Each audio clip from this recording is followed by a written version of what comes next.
मूसा का मुंह तो है नहीं, किसी भी मनुष्य का मुंह नहीं। जो पहला तेज है, जिसे घटने वाला तेज बताया गया, जो मूसा के मुंह पर से निकलता था, इस तेज का स्रोत क्या है? अक्षर। हाँ, थोड़ा रिवर्स चल रही। बोलिए पत्थर। तेज का स्रोत क्या है? पत्थर। यदि मृत्यु की वह वाचा जिसके अक्षर पत्थरों पर खोदे गए, प्रेज़ द लॉर्ड, कहां खोदे गए? पत्थरों पर। बहुत सुंदर विषय है, पत्थरों पर खोदे गए। और जब पत्थरों पर खोदे गए तो वो तेज कहां से निकला? मूसा के मुंह पर आया। कहां से आया? पत्थर से आया। बोलिए कहां से आया? कहानी को समझ में आ रही है?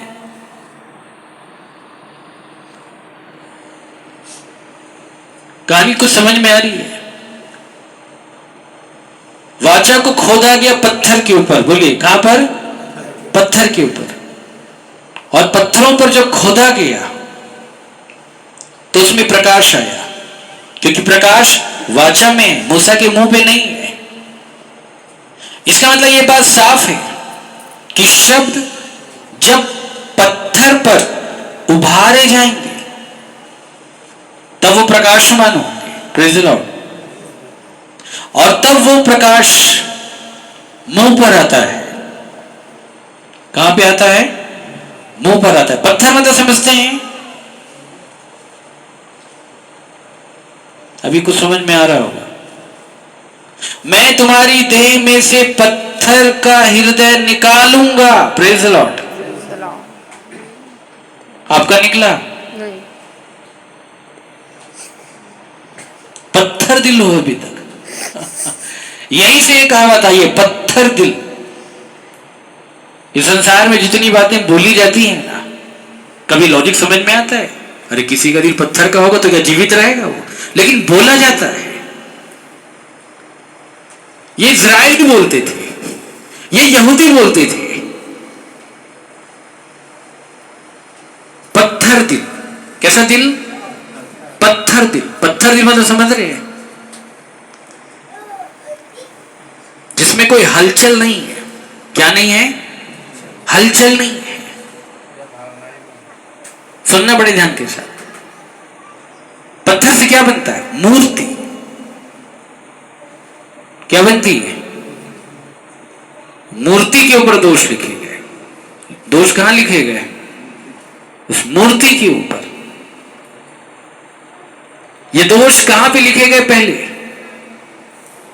मूसा के हृदय में। Praise the Lord. बोले कहां? हृदय में। Praise the Lord. बोले कहां? हृदय में। बोले कहां पे? हृदय में लिखा गया।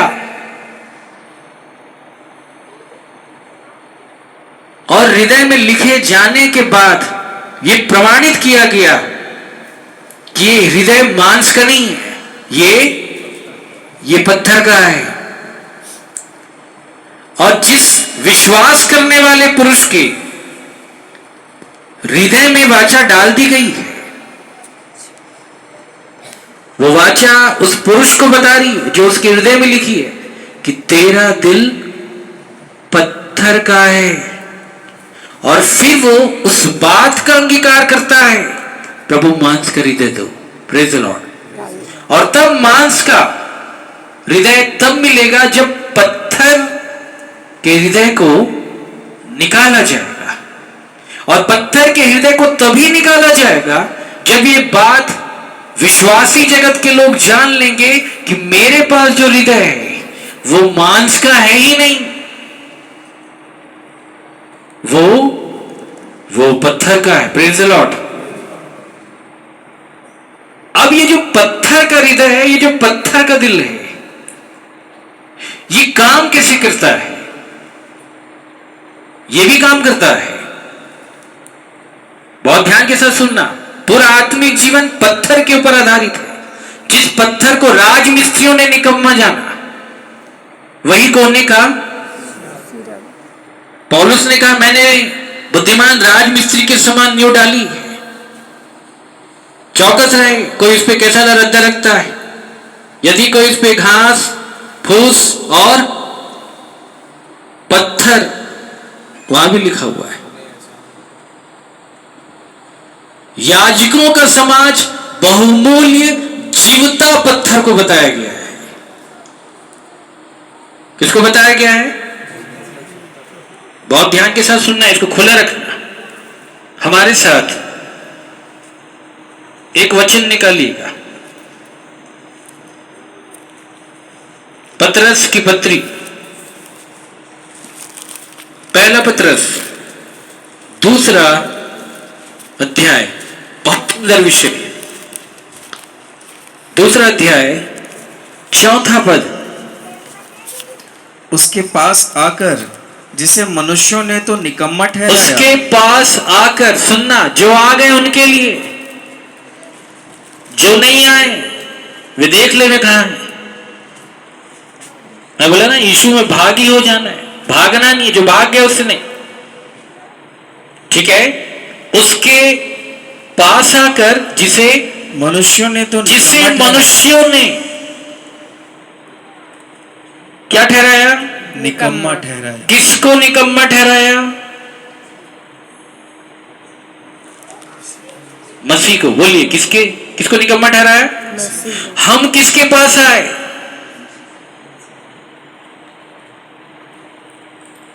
जो संसार की दृष्टि में निकम्मा ठहराया गया, हम उसके पास आए। Praise the Lord.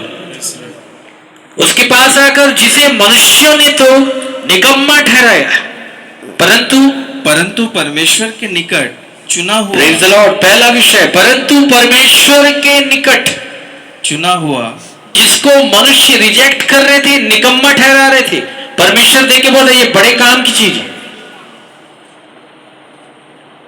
इसलिए परमेश्वर के वचन में लिखा है कि जो वस्तु मनुष्य की दृष्टि में घृणित है, वह परमेश्वर की दृष्टि में महान है, और जो वस्तु परमेश्वर की दृष्टि में महान है, वह मनुष्य की दृष्टि में घृणित है।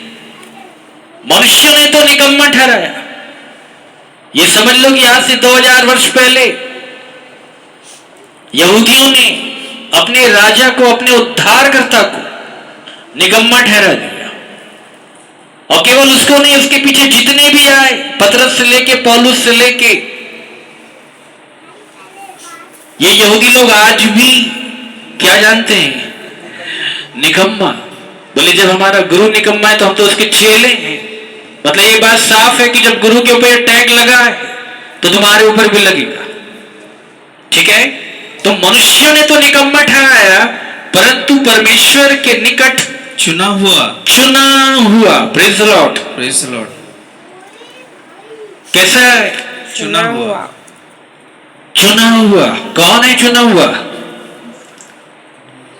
अच्छा, आप में से कितने लोग चुने हुए का अर्थ आप लोग समझते हैं? चुना हुआ मैं बताया हूं एक बार, लेकिन मुझे विश्वास है शायद आप बोल ना पाओ।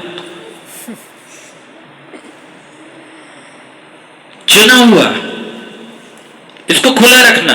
मैं चुने हुए का अर्थ आपको मैं बताता हूं कि कौन सी क्रिया होती है जिसके बाद चुना हुआ बोला जाता है। इसको खुला रखो। निकालो मेरे साथ थिस्सलुनीकियों की पत्री। ये सब जान लोगे ना, और ईसाई जगत के लोग अगर इस बात को समझ गए ना, तो कोई हिम्मत नहीं करेगा अपने आप को चुना हुआ बोलने की। 1% के 1% ही बोल पाएंगे। देखो आप लोग विश्वासी, वो तो इस ज्ञान को भी नहीं जान पा रहे हैं। पहला थिस्सलुनीकियों पहला अध्याय, सुनना बड़े ध्यान के साथ, 4 से पढ़ना। हे भाइयों, परमेश्वर के प्रिय लोगों, हम जानते हैं कि तुम चुने एक हुए प्रेरित हो। कह रहा है मैं जानता हूं कि तुम्हारा चुनाव हो गया, सिलेक्शन हो गया तुम्हारा। अच्छा, एक प्रेरित को यह भी मालूम होता कि कितने लोग का विनाश के मार्ग के लिए ठहराव हो गया है, यह भी जानता है वो। बोले कि इनका विनाश ना ऊंगता नहीं है, ये नाश होने के लिए ठहराया गया है, बोल दिया, मतलब हो गया। और जो चुनाव में आ गए उनको भी एक प्रेरित जानता है। क्यों पौलुस ये कह रहा था थिस्सलुनीकियों के लोगों को? रीजन सुनिएगा। क्योंकि बस हमारा बस सुसमाचार बस बस क्योंकि